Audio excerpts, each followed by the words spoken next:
اور ان دونوں کے گھوڑوں کو پکڑ کر استبل کی طرف لے گئی تھی۔ عمر پاشا نے سامنے والے کمرے کی طرف جاتے ہوئے خلیل شلبی سے کہا، خلیل میرے بیٹے، تم پہلے انیس کے ساتھ کھانا کھا لو، پھر بیٹھ کر اپنے کوچ کا معاملہ طے کرتے ہیں۔ روستان اپنے باپ کا گھوڑا باندھ کر بھاگتی ہوئی اپنے باپ کے ساتھ ہی اندر چلی گئی تھی، جبکہ انیس پیار سے خلیل شلبی کا ہاتھ اپنے ہاتھ میں لیتے ہوئے اسے اپنے کمرے کی طرف لے جا رہی تھی۔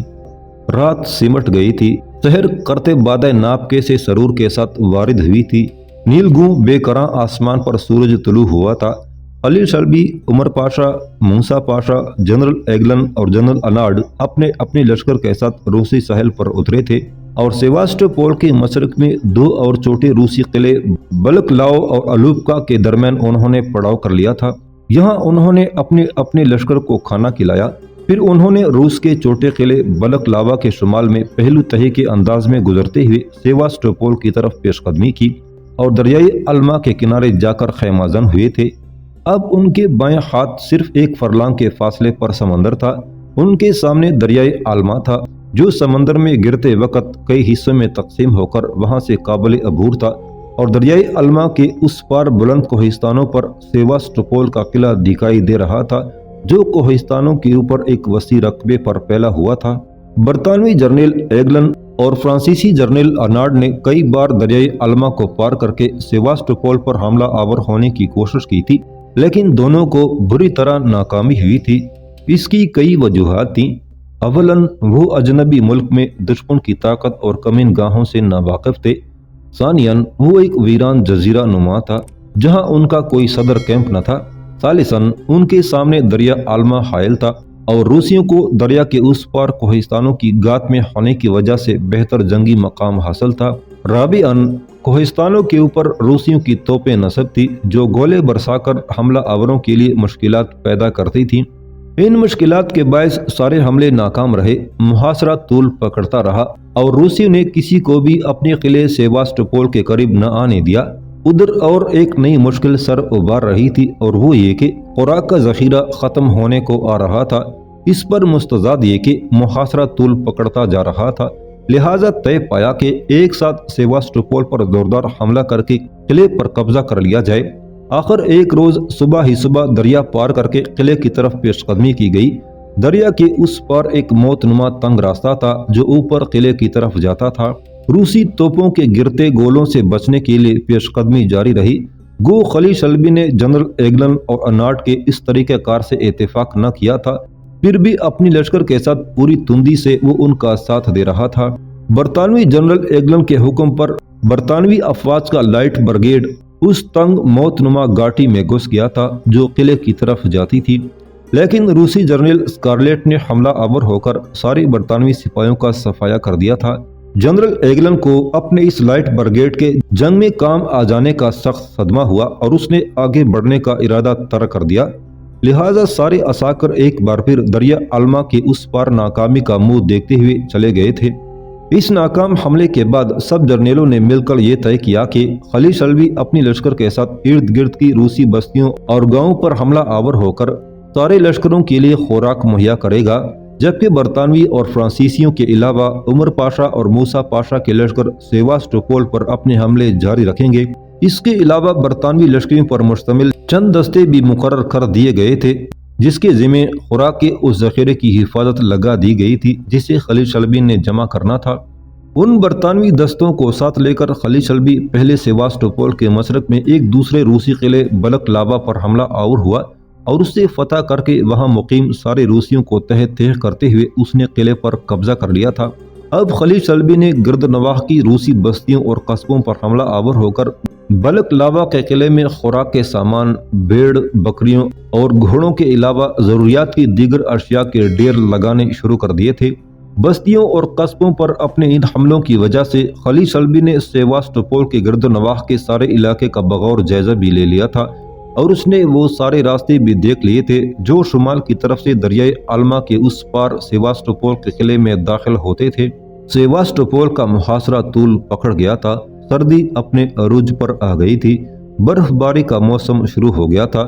برطانوی جرنیل نے پھر سیواسٹوپول کی طرف پیش قدمی کی۔ اس نے اپنے لشکر کو آگے رکھا۔ اس کے پیچھے فرانسیسی اور بعد میں عمر پاشا اور موسیٰ پاشا کے عساکر تھے۔ روسی جنرل اسکارلیٹ نے اچانک 40,000 کے ایک لشکر کے ساتھ کوہستانی گھاٹ سے نکل کر دریائے الما کے کنارے برطانوی لشکر پر حملہ کر دیا اور انہیں گھیر کر ان کا قتل عام شروع کر دیا تھا۔ اگر فرانسیسی لشکر اور اس کے علاوہ عمر پاشا اور موسیٰ پاشا اپنی لشکروں کے ساتھ بروقت اسکارلیٹ کے لشکر پر حملہ آور نہ ہوتے تو برطانوی لشکر کا صفایا ہو جاتا، کیونکہ روسی کوہستانی سلسلے سے حشرات الارض کی طرح اتر کر اپنی لشکر کی تعداد بڑی تیزی سے بڑھانے لگے تھے۔ کافی دیر تک گومسان کی جنگ ہوتی رہی اور اس جنگ میں فرانسیسی جرنیل مارشل سینٹ انارڈ مارا گیا، جبکہ اس کا نائب میدان جنگ سے فرار ہو کر واپس فرانس چلا گیا۔ اب فرانسیسی لشکر کی کمان بھی ایک طرح سے برطانوی جنرل ایگلن کے پاس آ گئی تھی۔ برطانوی جنرل ایگلن کچھ بددل ہو گیا تھا۔ تیز برف باری کی وجہ سے ساری سردیاں اس نے بیکاری کی حالت میں گزار دیں، جبکہ خلی شلبی بڑی محنت سے انہیں خوراک مہیا کرتا رہا۔ آخر سردیاں گزر گئیں، بہار کا موسم آیا اور ایگلن نے پھر سیواستوپول پر حملے شروع کر دیے تھے۔